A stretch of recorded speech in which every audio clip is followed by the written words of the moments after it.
Welcome back to Crochet by Night. Tonight I get an opportunity to have some fun with Lisa, LadybirD from LadybirD Loves. Welcome to Crochet by Night, Bedtime Yarn Tales, episode 2.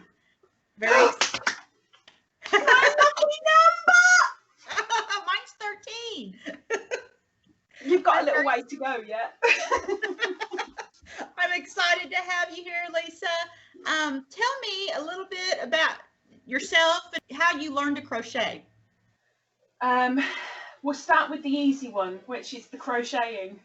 I'm pretty sure it was a summer holiday, like school summer holiday, and just trying to entertain me. My grandmother was sitting there, was getting sick of me not watching the TV and watching what she was doing, and I was all up in her face while she was, I think she was knitting at the time, I think. And she just said, look, go sit down, let me show you. But instead of showing me exactly what she was doing, she gave me this one needle and said, right, now do this, do this, do this. And she was holding my arms, and we kind of, we did a little bit of something. And then it took a little while, but then she went and sat back down, and I was so hooked on being hooked. And it came out that I'd made kind of a large coaster, really. She taught me, the first thing to teach me was crocheting in the round. So I'd made a circle, but that wasn't good enough for me. I wanted to know what she was doing. Why does she get 2 needles and I only get 1? And why has mine got a funny thing on the end? So that was, like I said, I'm pretty sure it was a summer holiday, and I was between 6 and 7 when that happened. But I loved it. I loved going round to hers, and it was, can I get some wool out the cupboard? Go and get it, Lisa. Go and get it. Okay, say it one more time for me. It was a case of me going round to her house, begging to get the wool out the cupboard. Now over here, we call it wool. You know, it doesn't matter whether it's actual wool or acrylic or plaster of Paris. It's wool. You get a ball of wool from the shop. You work with a ball of wool. Well, keeping in mind, you speak beautifully, but I'm from Oklahoma, which is a place in the United States that speaks their own Okie kind of language. So. Just if you need me to slow down, or if you want me to repeat, just go, oi, woman, hang on a minute. All's good. But yeah, it was, I did that until about the age of 12-ish, as often as I could. And a lot of the time, my grandmother would get very frustrated at me because my tension was ridiculously tight. Like, if you got a hammer and chisel, you wouldn't be able to get through the stitches. And I would sit there and scream if I was. She taught me how to knit as well. She tried, bless her heart. But everything I did, it was squeaking, and I was. But that's when I first learned. Dropped it at 12, picked it back up when I was, I'm going to say 23, 24, and got back into it very, very quickly. I'm no master, Veronica. Like seriously, if you could turn around and go, oh, well, if you've been crocheting that long, oh, what have you made? Well, I've made some hats, a couple of scarves, some hats. You know, I'm not the best, but the thing is, it keeps me away from idle hands. Mm-hmm. It keeps my brain active. It gives me something to do because I'm sat down a lot because of my disabilities. It gives me something productive, makes me feel a little bit more worthwhile. So I do it all. 99.5% of it is all for other people, whether it be the homeless or whether it be for friends. And to do something for me seems, I feel so guilty. Yeah. Feel so guilty. But yeah, I'm back in there again, and I'm being encouraged, which is lovely. But at the same time, there's also a little bit of pressure on me, you know, because there's people going, "Oh, what's on your hook now?" And I'm like, the hat that was on there 3 weeks ago. But Would you say you have a lot of works in progress? No. Because at my house, you can't move without seeing works in progress somewhere. Because I get bored. I get bored so easy. I think, I can't remember exactly how many she said. Tess at Love This Yarn did a Whip Wednesday, and in there she said, "Now, how many whips have I got? Oh, 20, 26 or 27?" And I'm like, 26 or 27? What the heck? Well, you've seen my yarn stash, so you know I have tons of yarn. Yeah. Which rub it in. Rub it in. I know. It's terrible. Rub it in. But I have all this yarn and all this imagination, but never enough time. So yeah. I get started on something and I put it down and I get started on something else. But anyway, so what is your go-to stitch? What is the stitch that you love the most if you had to pick one? If I had to pick one, oh my gosh. I really should have read the questions before I came in. Go-to stitch. I didn't send it to you till like 15 minutes before the interview, so you know. Yeah, it's your fault. I didn't even get a chance to read the questions. It is my fault. I quite like the wave. Now I have no idea how many other names that's got, but I love the fact that it not only overlaps itself, but it's a nice rounded shape as well. And I think it makes not only a wonderful border on things, but I think if you can do it on an actual project, it gives some really nice texture and a little bit of something.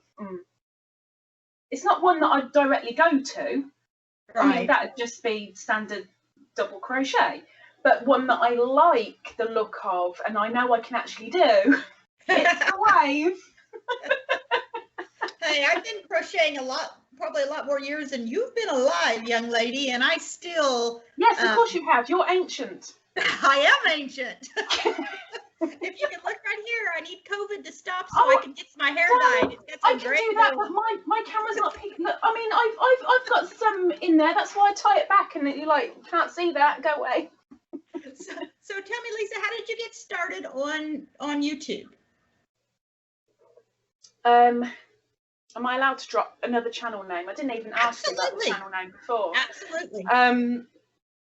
I grew into a habit about 3 years ago, but when I'd go to bed, to kind of, even though I forbid other people and go, no, you shouldn't do that before sleep. No, I would watch 2 or 3 YouTube videos before I went to sleep. And there was one particular morning that I woke up and I was still on the video that I had from the night previous, like it'd been on pause or something. I'd slept on it, drooled on it, goodness knows what else, but it was there. And I went to press play with half open eyes to finish it off, and it actually skipped to another video, and it turned out to be a live, and that was Triple C and Joe show. So there were Dana and Joe, and I was like a deer in the headlights. I had no clue what was going on. They were on the side. They had like what to me looked like a scoreboard up on the screen. There was 2 profile pics and then numbers underneath, and I'm like, what is there? And because I was half asleep anyway, I wasn't overly paying that much attention. Right. But I'd never known a live before. I didn't know what a live was. And I saw there was an extra button under this video that said live chat, and I'm like, what? Tap. People! And I just put hello. I got hello back, and I'm like, oh. From that point on, I was in the live world of YouTube, and people kind of picked up on me in the live chat, and it gave me such a sort of a sense of being, almost. And they were kind of ending their live, and they said, we'll be back same time tomorrow. And I'm like, I'm going to set my alarm. What's the time? Okay, I'm going to set my alarm. And I set it for about half an hour earlier for the next day. And the next day, I watched their live again, and they said, oh, my name then was literally what my name is, Lisa Ladybird. I hadn't changed it at that point. Lisa Ladybird, you come up. Have you got a channel? And I'm like, I don't know. And they went, oh, you've got a name, you've got a channel. Come on up. Okay. And I'm like, you want to be okay? And at that point, I didn't even know I had subscribers, but apparently I did. And I went from 20-something subscribers that I knew nothing about, and they pushed and pushed and pushed. And when I came away from that live, I had over 50 subscribers. And Dana said, oh, well, you've got to get a channel now. You know, you've got to put a video up. And I went, well, I'm expecting a giveaway prize. So when that comes, I'll be putting up a thank you video. Oh, well, that's a great start. Oh, people will love you. Oh, it'll be great. I'm going to blame Dana and Joe. They pushed me hard. But from that point, I kind of thought, well, you know, if I'm putting a thank you, well, let's do something else and see what happens. And it's just kind of stepping stone. And see, and I have the belief that some people have the personality for lives, like you, and some people have the personality for tutorials, like me. Like you. Yeah, I can't do the tutorial bit. I don't do the live very well. Hence we're going to edit this video long before it gets seen by anybody. But lives takes a lot of energy. And I was only told last week in a live, Lisa, you have got to box up that energy and give me some. I'm like, I don't know where it comes from, but I come out of those lives and I am completely knackered. I've kind of got it there for the camera because I feel like there's pressure there. But at the same time, it's not so much pressure that I'm stressed, and it's not so much pressure that I feel I have to put on a mask or anything. That is me. Unfortunately for a lot of people, that is me.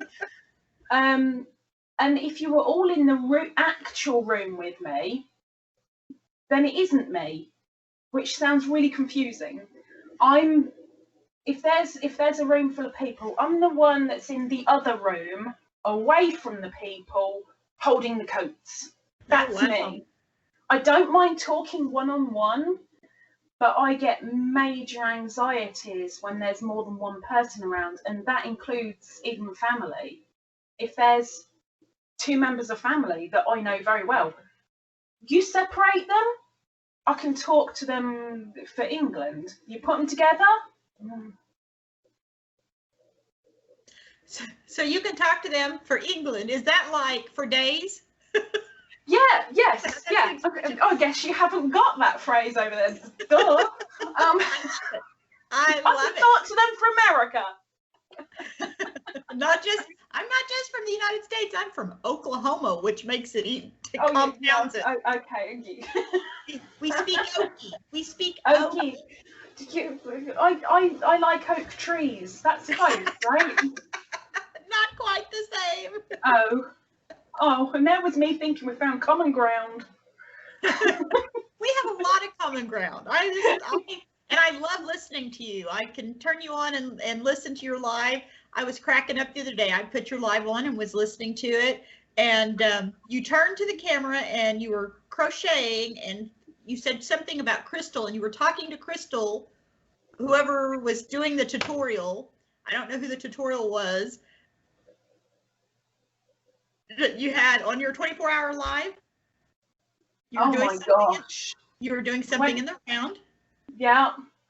And you had a tutorial going on one end as you were Yeah. crocheting, and you were talking to Crystal, and then you were talking to the camera, and then you were talking to yourself. It sounds completely bonkers when I hear someone else, and I'm like, what, really? Are you sure? But I enjoyed it. Well, I enjoyed it. at the end of the day, I don't, and so many people say this, and I know that, I don't do it for numbers. I don't do it for the watch hours. I do it in the hope, even if one person's watching, and granted, if the numbers are low when, you know, we're live, I do get a little bit disappointed, but at the same time, if somebody comes back and says, oh, you made me smile, brilliant. That's all I want, you know, which is why even if I'm doing a tutorial, see what I did that tutorial.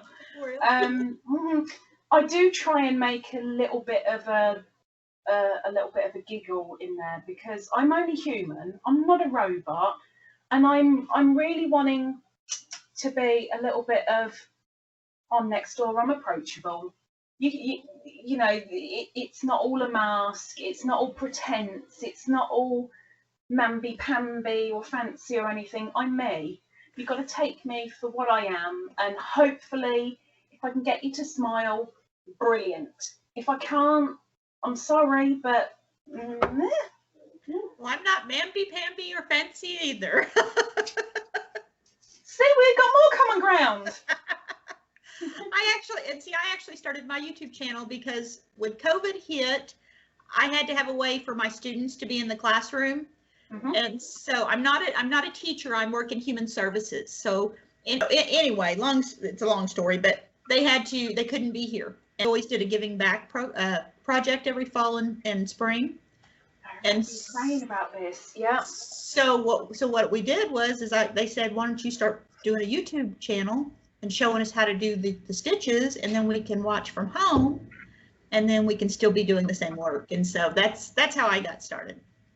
But I think you're giving back as well. I mean, even though for you it's more of job related, I'm almost certain, looking at a lot of your videos, it's very much, there's more to it than just a job.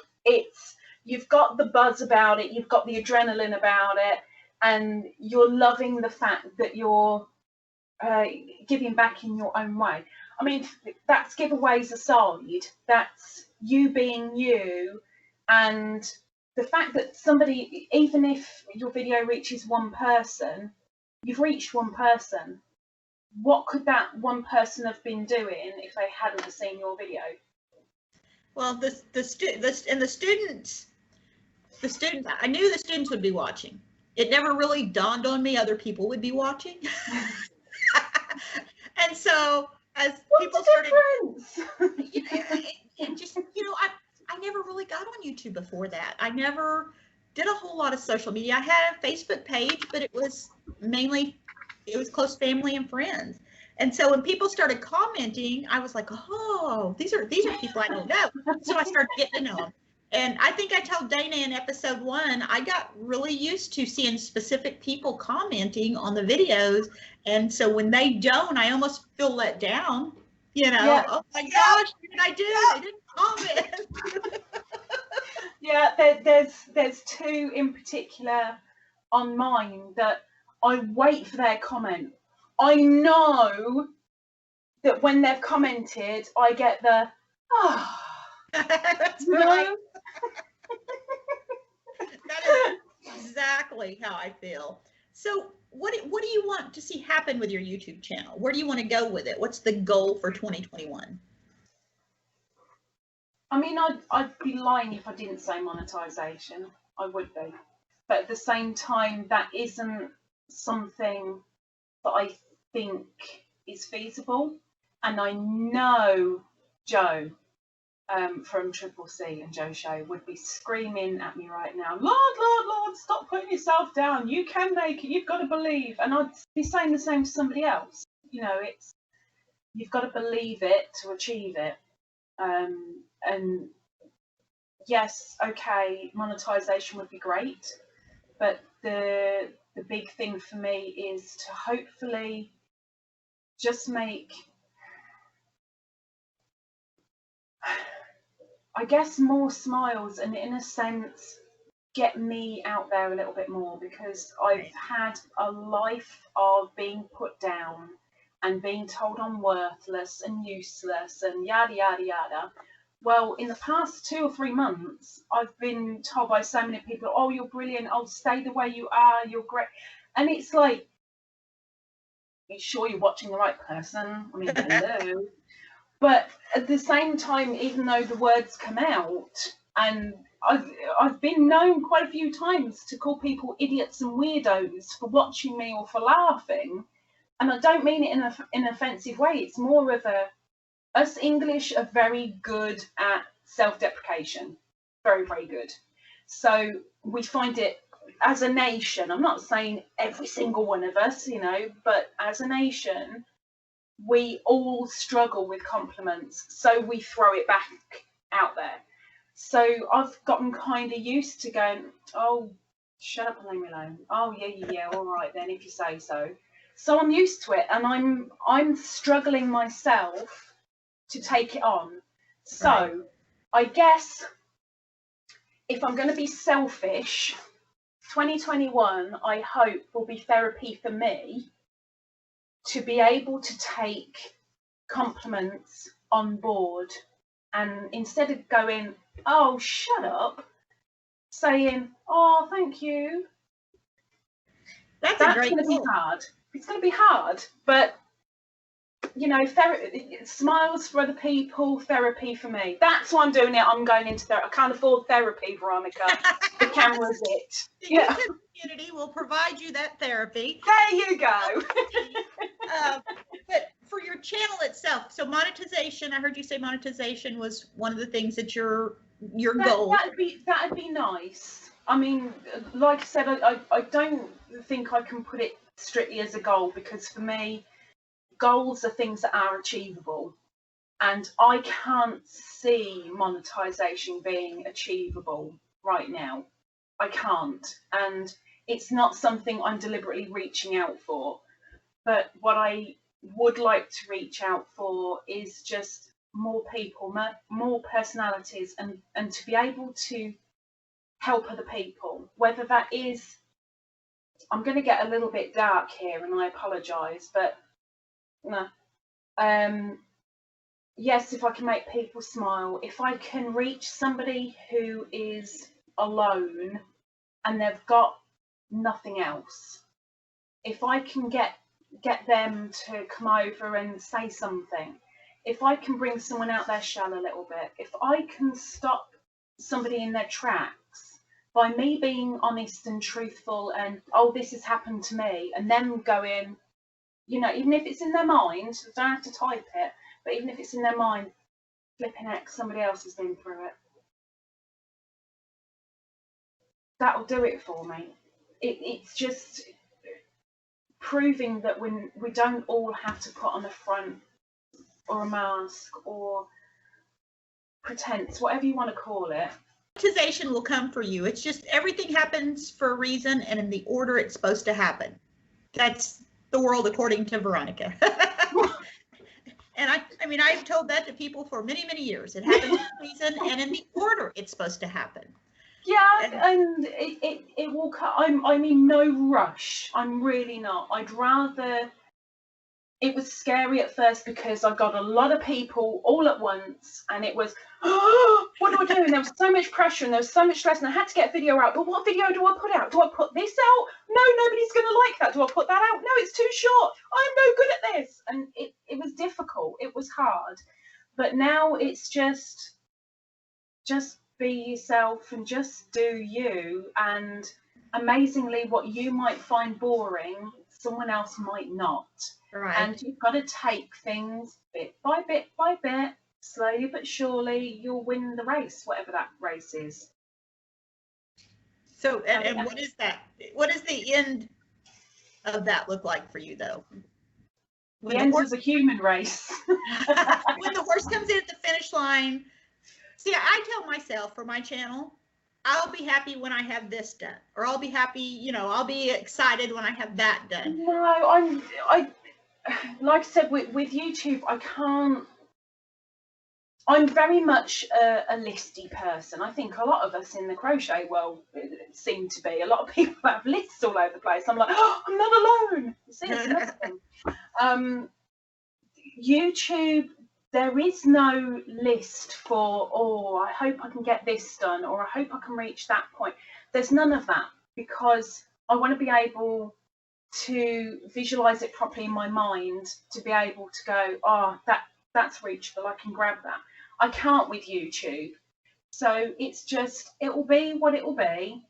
And as long as I just keep doing what I'm doing, we'll just see what happens. There's no race 20 finish line with me. There's no, okay, well, if this doesn't happen, I'll finish it all.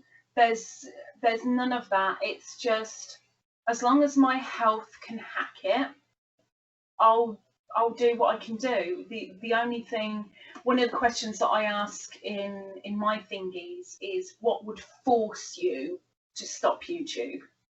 And turning that around on me, it'd either be health, because health has got to come first, has to. But the only other thing is if YouTube gets so stupid with terms and conditions, and you can't do this, you can't do that, you can't do this. I'm sorry, but I'm not going to be reading constantly every single day to see if a new rule has come in. I don't mind doing it, say, once a month, just check them over, make sure I'm still. I don't mind that. That's fine. But the only thing that will stop me and just go, oh, do you know what? I can't, because it'll get too stressful, too much pressure, and that'll affect my health. Health has got to come first. So do you have any funny crochet or funny YouTube stories that you want to share? Anything that comes to mind? YouTube or crochet related? Can we come back to that one? Absolutely. You want me to share one of mine? Yes. You know, I do. Yes. So because I was not very social networking, social media aware through the years, you know, as an older lady, I didn't really participate in that. I was sitting in the bathtub one day, and I had my phone, and I was in the bathtub. Well, I was looking at my phone, and I had internet on there, and I'm looking. You're gonna make me blush. And I'm looking at it, and I think, what is this? What is this? What is this?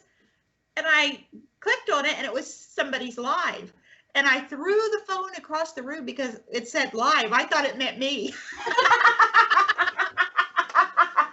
Oh. Like, oh no. I had to get one of my kids to explain to me, no, they're live. You're just watching. I haven't had anything like that yet. I guess, I mean, there's definitely nothing crochet related, definitely. The only closest thing that I think that I can get, but I don't get embarrassed easily, but I guess other people would, I guess, is there's 2-in-1 story, 2-in-1. So I did my 24-hour live, and it was purely as a test, really, because I'm aiming to do a 24-hour live for Christmas for particular reasons. People on my channel know, you know, the reasons, but I wanted to do it as a test to see if I could, and to see if it was feasible to actually go to sleep during my live, which sounds absolutely stupid. But I did. I went to sleep during my live. I did like 9 a.m.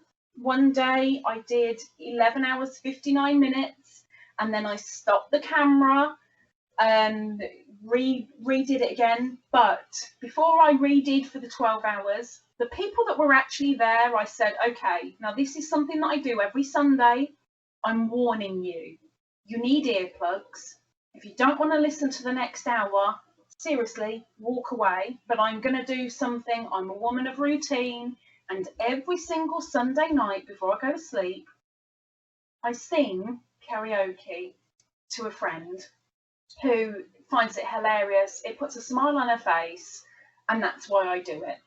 So there were a select number of, I think, 10 songs, I think. Nobody left. Actually, more came in.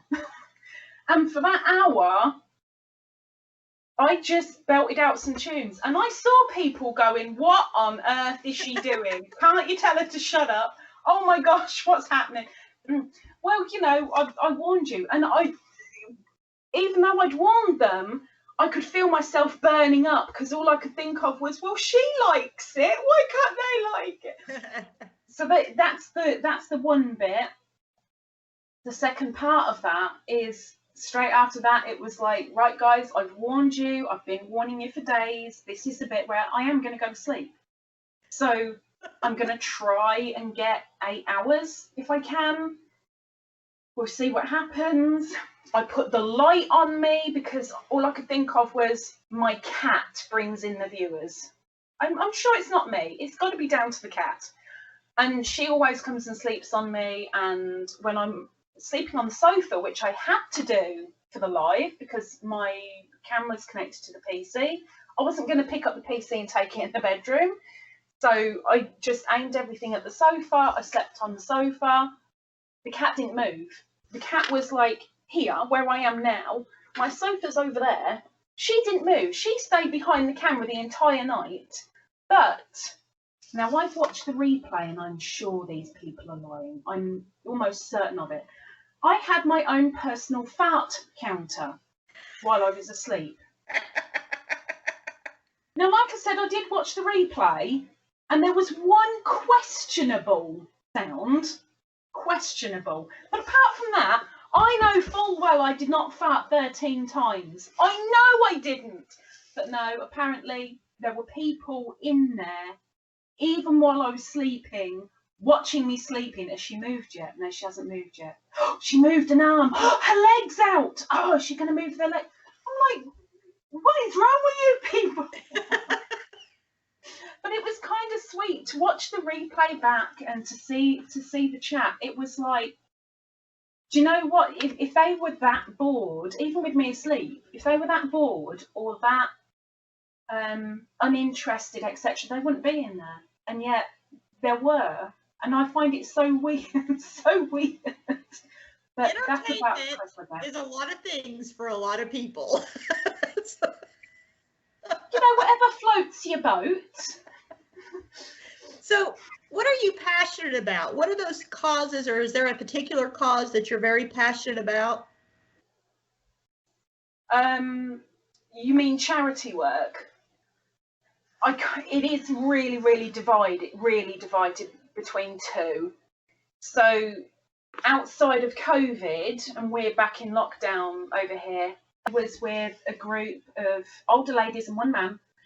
They would call him a lady as well, but he doesn't like it. But you know, knitters and crocheters. We do hats, scarves, gloves. I don't do the gloves. Haven't dared attempt it yet. One day I might.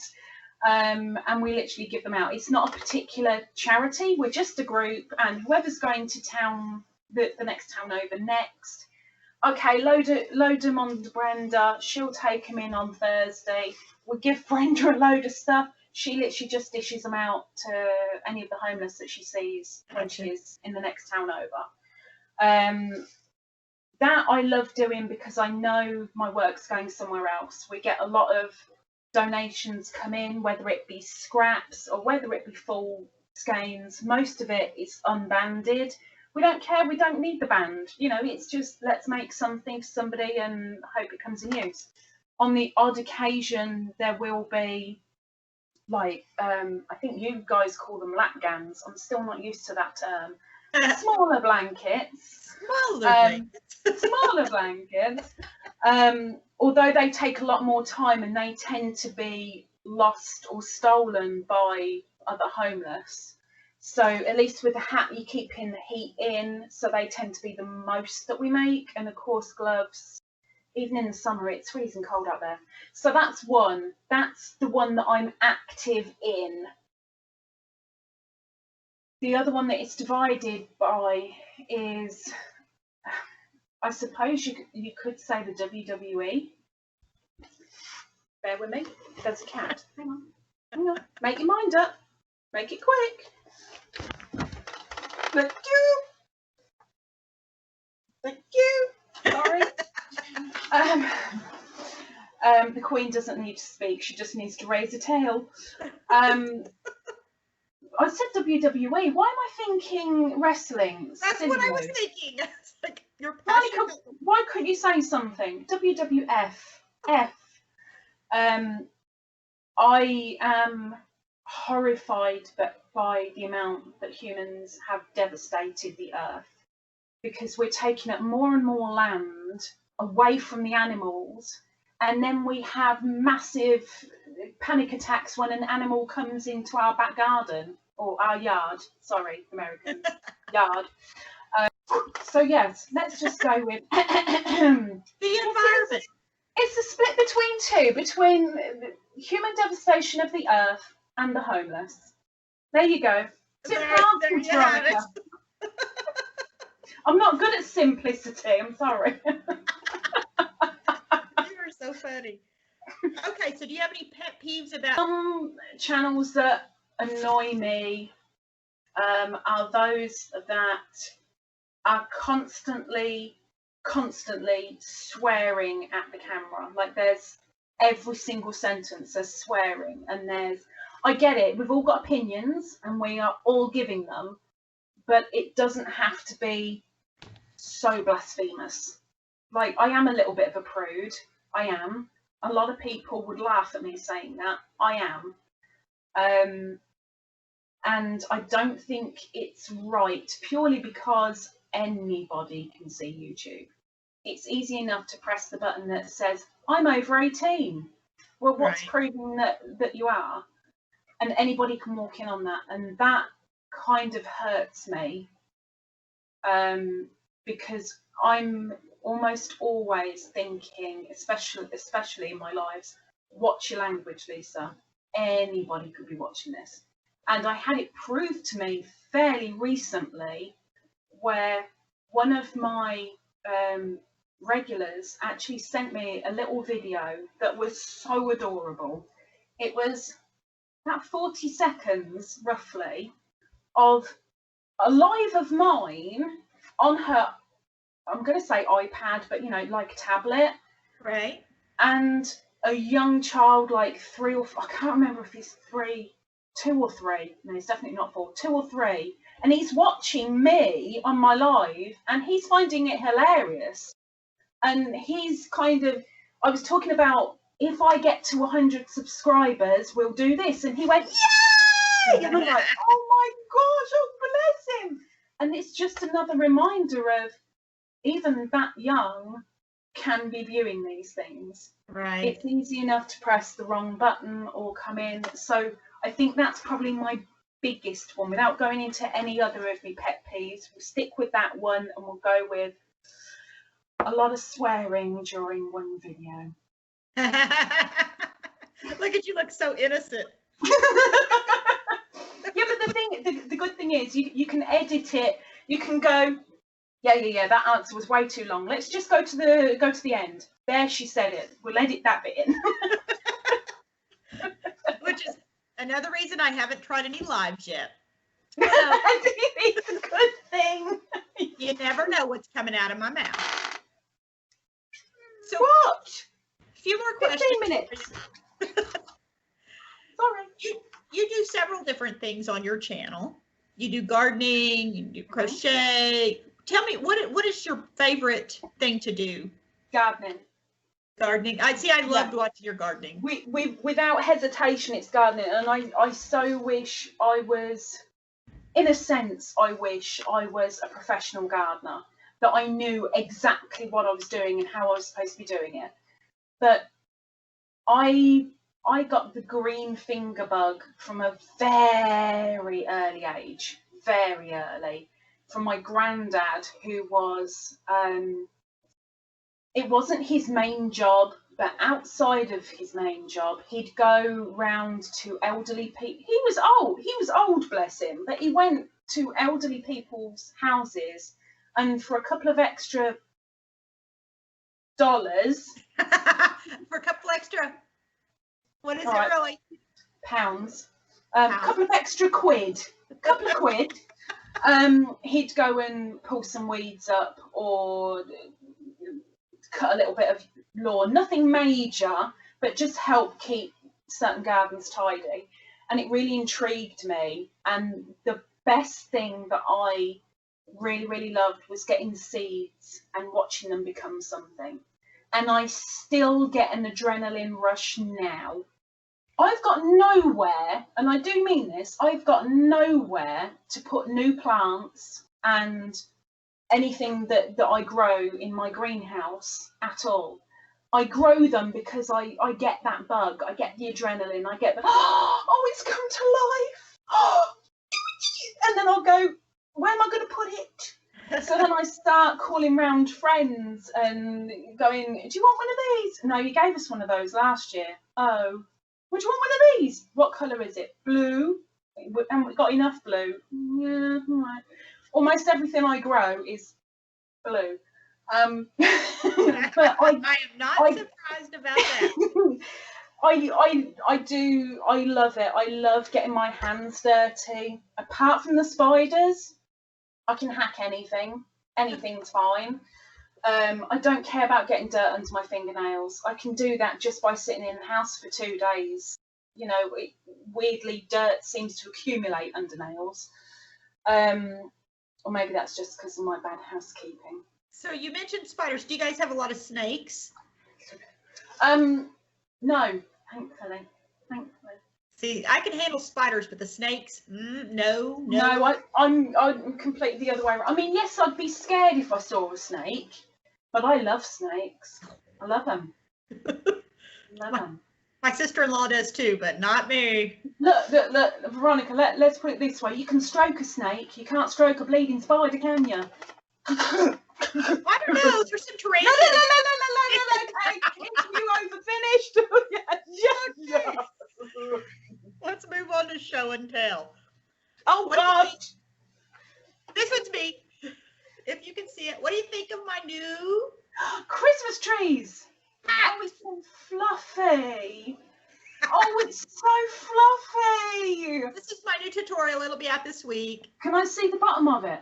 I'm one to really, really look at stitches and stuff. I look more at the intricate details of how things are made than...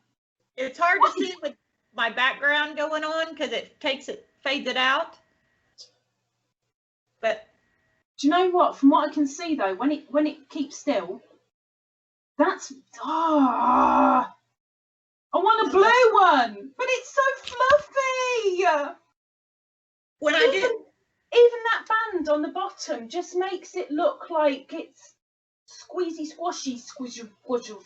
That's my new tutorial coming out, and I may do my tutorial in a blue, so you have a blue and white.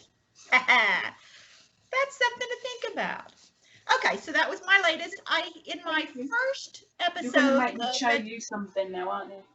You can absolutely if you'd like. In the first episode of Bedtime Yarn Tales, Dana and I talk about giving away something every week. I was going to give away something every week to viewers to subscribers who send in something. I've yet to receive any pictures. So I know nothing about. I think you mentioned it in a different video because, yes. like I said, I deliberately have not watched Dana's interview because I wanted to come into this as blind as I could do. I wish I'd looked now, but anyway. But I remember you said something like that, and I thought, oh, that's so lovely, and I'm kind of stumped with it. I have 3 furls hooks burning a hole in my bag, ready to be given away. Given away. So subscribers, anybody watching this video need to send me a picture of work that they have completed, whether it is their pattern or not. If it's not their pattern, they need to put whose pattern it is, the designer's name and the name of the pattern on it.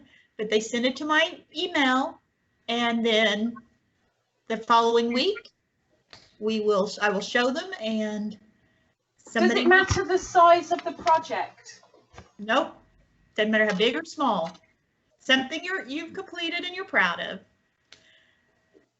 So that's a shout out to subscribers saying, guys, send me, ladies, gentlemen. That's a really good idea. I think I'm going to be sending an email after this. Send me an email. Okay, so do you have any questions for me before I ask the final question? Do you live in a penthouse? No, this is my backdrop. I'm like, this is amazing. Like, it's a horrible view, but like at the same time, you won't be able to do anything in there. I live in the country. Oklahoma, I'm thinking cows, wheat, the odd red barn here and there, and that's about it. Language. You're talking my language. No, any other questions for me before we move on to the very last question? I've got to say, you've got a wonderful husband. Would he be willing to donate to me instead of you because you've got enough? Got too much. Where do you think I got the furls hooks? Oh, bless his little heart. It's like almost every video. My husband got me this. I'm like, I want to bonk your husband over the head with a club. I think you asked me in a comment, does he have brothers? And the only thing that I would say is, for me, crocheting in the evening is really difficult, but that's because I really don't like artificial light. I really don't. So if you only crochet, I'm guessing you do a little bit here and there in the day, but with your main staple being at night, how much do you think that affects your eyes, even with the artificial light on? You weren't expecting that one, were you? No, but I could actually answer that for you because I have eyesight problems anyway, and I have glaucoma in my right eye. And so it's hard for me without natural light. It's hard for me to see the stitches. I have to make sure that room is very well lit. And in my den where I love to crochet, unfortunately I have yellow walls. And so with the LED lights and the yellow walls, I can almost never see the stitches. So my husband, I've been trying to talk him into repainting that room. Blue would be lovely. It's calming. Okay, this is no joke. Blue is his favorite color. It has always been his favorite color. And he's getting a divorce anytime soon. His eyes are bright blue. Shut up now. It's enough. Bright blue. I will put a picture on of his eyes that you will not believe. You just have this thumbnail of some eyes and people are like, why? I don't get it. And I'll be like, oh. There will be, because he has beautiful eyes and he's bald now, but he's got blue eyes. Well, that's all right. It's easier to stroke. Okay, my last question to you is, if you could be any handcrafted item anywhere in the world, what would you be and where would you be? We're looking at crocheted item, aren't we? Handcrafted, doesn't matter. And let me tell you what I would be. I would be a granny square Afghan, and I'd be thrown across the couch of the Graham Norton show. Really? I love the Graham Norton show. Now, I asked people if they've seen it. Most people around here have not seen it, but that's what I was watching in the bathtub when I clicked on something that said live. Oh, weirdly, I've watched 3 episodes of his today because I forgot he was back on, and I'm like, oh, gotta watch. So I've watched 3 episodes to catch up. For me, I would, if I could go for any handcraft, then I would probably go for I'm going to stick to England, and that's not because I'm trying to big up England here, but it's purely because I would absolutely love to be a part of the Tate Gallery, because it's attention. People are looking at you, people are observing you, people are smiling, people have an opinion of you, people have their own story, and I would want to be a marble statue, which means that I would last quite a long time. I'd get a bit of a rub every now and again, you know, because you need polishing. You need to keep that shine up. You need your polish. I'm going to be hard to move, and I'd most probably be having people walk around me. And like a lot of pieces of art, people will come up with their own stories, and it might not be true at all, but they'll go, oh, it's the pose because this happened, or the sculptor did it because of this, or it's supposed to be that.